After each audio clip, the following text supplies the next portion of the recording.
All right, it's Friday, June 28th. Just following up on the SPY. You can see here it's now worked its way lower to the lows of the day. I bought some puts here kind of near this red line on this red bar, anticipating this type of structure would not really resolve to the upside, but would instead, whether it immediately went down or paused a little bit, would go to the lows of the day. We've done that.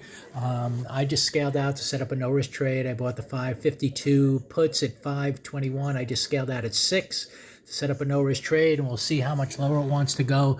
The past few days, we've been taking out lows of the day and then working higher, but I think that's a little different context. At that time, we were kind of broadening up through this big 3 bar to the upside, so we were coming down, taking out the lows of the day, and then continuing up toward this target.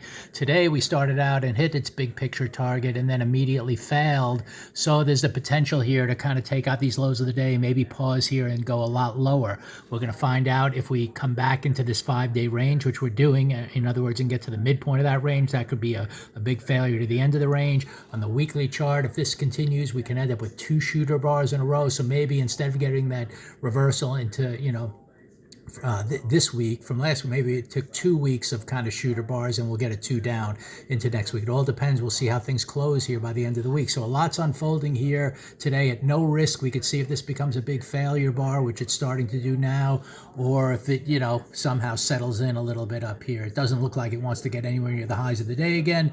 And it's just a matter of how much, damage might be done before the end of the day. So a good trade here, buying the puts out of the gates. There was definitely a move to take out this target. So there was a lot of strength up here, but it really didn't follow through.